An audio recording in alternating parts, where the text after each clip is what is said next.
यहाँ मौजूद मेरे मोहतरम बुजुर्गों, मेरे नौजवान साथियों, मेरी माओ बहनों और इस कौम, इस मुल्क और इस मलाड कस्बे, मलाड वेस्ट के मुस्तकबिल, इस देश का फ्यूचर नौनिहाल बच्चों, आप सभी को तलहा रशादी का इस्लामी सलाम। अस्सलाम वालेकुम रहमतुल्लाहि व बरकातुहू। चलिए, कम से कम आपने इस बात का एहसास दिलाया कि हमारे अंदर इतनी हरारत बाकी है, हम इतने जिंदा हैं, हमारे अंदर इतने जज्बात बाकी है, इतना ईमान बाकी है कि हम सलाम का जवाब तो दे रहे हैं। मैंने तो मुझसे पहले जिस नौजवान स्पीकर ने अपनी पूरी मेहनत से आपके बीच में अपने जज्बात की रवानी पेश करने की कोशिश की, अपने एहसास की रवानी पेश करने की कोशिश की, वो सिर्फ खाली खोखले अल्फाज नहीं थे, वो उस नौजवान के जज्बात थे, वो कौम के हालात थे, वो हमारे मुस्तकबिल की अक्काशी थी, वो हमारे हालात की रवानी थी।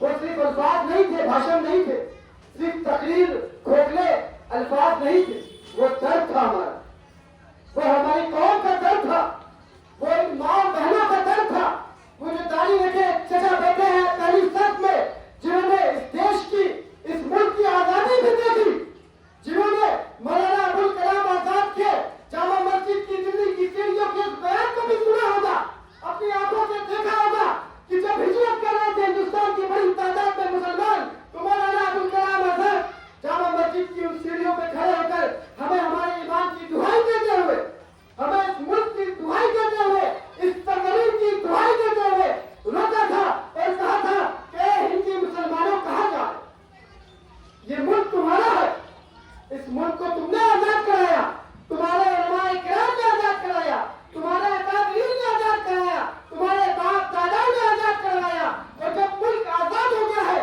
तो इसकी नई तारीख को रकम करने का वक्त आया है, तो तुम हिजरत का सब देख रहे हो। तो हमने क्या फैसला किया? हमारे बाप दादा ने, आपके बाप दादाओं ने क्या फैसला किया?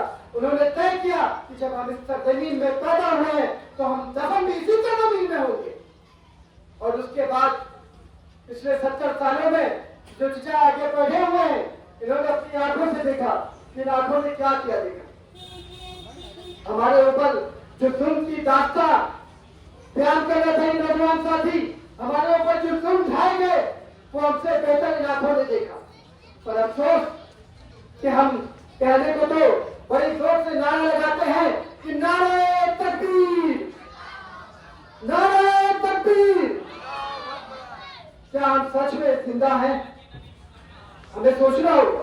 वो पॉलिटिक्स ये तो बात की बात, हमें अपने ईमान का मुहासबा करना होगा कि हम वो कौम हो गए हैं जो पैदा तो इसलिए हुई थी, जिसे सरजमीन पे दुनिया में भेजा तो इसलिए कहा था कि वो हक की बात करेगा, वो ईमान की बात करेगा, वो दावत और तबलीग की बात करेगा, वो गलत को गलत कहेगा, नाहक को नाहक कहेगा, झूठ को झूठ कहेगा, जालिम की आंखों में आंखें डालकर बोलेगा तुम जालिम हो, अगर किसी मजलूम पर जालिम जुल्म करता है तो उसके हाथ को रोकेगा।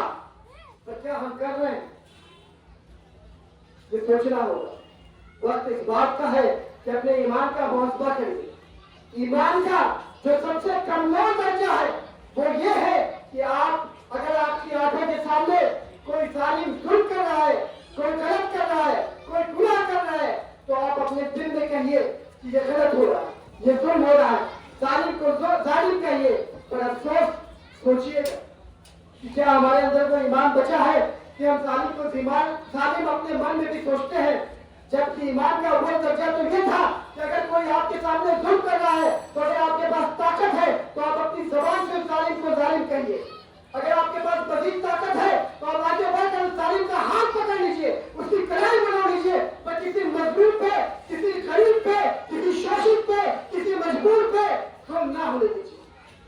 पर अफसोस हम अपने ईमान का मुहासबा करें कि हमारे अंदर क्या वो ताकत बची है, क्या वो ईमान बचा है कि हम गलत को गलत कह सके, जालिम को जालिम कह सके।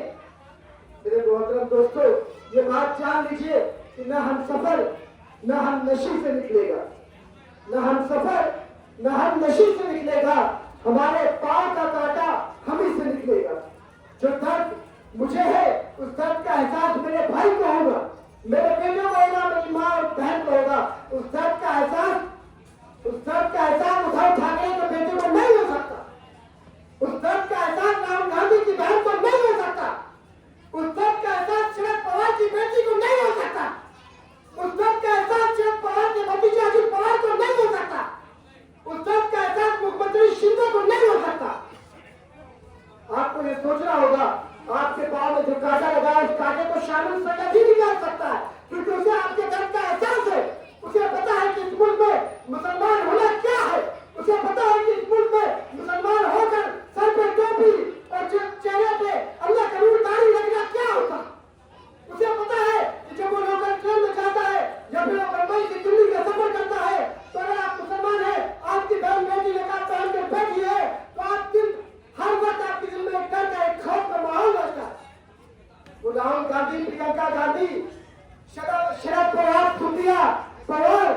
उद्धव ठाकरे को नहीं होगा, उन्हें एहसास भी नहीं होगा। आपको इस बात को समझना होगा। आप देखिए, अभी तमाम दास्ता आपके दर्द की दास्ता सुनाई गई, किसी ने आवाज उठाई? गोरखपुर में मस्जिद का मसला हुआ, क्या कांग्रेस, क्या एनसीपी, क्या किसी ने एक लफ्ज बोला? अभी एनात रसूल की बात हो रही थी, वो तारती, वो मजूर जिसने रसूल नबी करीम सल्लल्लाहु अलैहि वसल्लम जिनके ऊपर हम सब की जान बिछा रहे हैं, उनकी जात पे क्या क्या बयान किया? एक लफ्ज निकला राहुल गांधी के मुंह से, एक लफ्ज निकला नाना पटोले के मुंह से, एक लफ्ज निकला कांग्रेस के किसी नेता के मुंह से, आपके जो आमदार है उनके मुंह से, एनसीपी के लोगों से नहीं निकला, क्योंकि वो दर्द आपका नहीं था। फिर वही बात है कि नाम सफर, नाम नशी से निकलेगा, हमारे पांव का कांटा हम ही से निकलेगा। इस दर्द को महसूस कीजिए मेरे मोहतरम बुजुर्गों, मेरे नौजवान साथियों, इस बात को जान लीजिए, इस मुल्क में पूरी दुनिया में जब भी कोई बड़ा इंकलाब आया है, वो इंकलाब लाखों की तादाद में नहीं लाया, गिने चुने लोगों ने लाया। आज आपके बीच से एक नौजवान निकला है, एक आपका बेटा भाई निकला है शामिल सैयद, जिसकी तकरीर अभी आपने सुना। अपने दिल पर हाथ रखिए और अपने आप से पूछिए कि क्या कोई इतने बेधड़क तरीके से, इतनी बहादुरी से आपके दर्द को, मलाड के मुद्दों को, मलाड की परेशानियों को, मलाड की आवाम की दर्द को, मलाड की आवाम की परेशानी को इतनी ईमानदारी से कभी किसने कहा है? मुझे लोगों ने बताया कि आप जो आमदार है वो कभी मंत्री भी थे, लोगों के दिलों में खौफ है। मुझे लोगों ने बताया कि जहां पर जनसभा होने वाली है वहां की कुर्सियां भी नहीं बनेंगी आपकी, क्योंकि लोगों को रोका जाएगा, मना किया जाएगा, डराया जाएगा, धमकाया जाएगा कि शामिल सैयद की सभा को कामयाब नहीं होने देना। मुझे बताया गया था कि कुर्सी भी पूरी नहीं बनी रहेगी, क्योंकि वो गल उनका कहा जाता है। आपको लोग रोकेंगे, एमएलए के लोग रोकेंगे वहां जाने से, पर हमने कहा कि जो हक है, हक पर हक है, हक को हक साबित होना है के समय हम जाएंगे, अपने पैगाम को पहुंचाएंगे, अपनी बात को लोगों तक पहुंचाएंगे और देखेंगे। हमारे आपके बीच में अपनी बात को रखा हमने, शामिल सैयद ने आपके मुद्दों को उठाया, मौका बदलाव एक दिन में नहीं, बदलाव के लिए कोशिश करनी पड़ती है। आपके सामने एक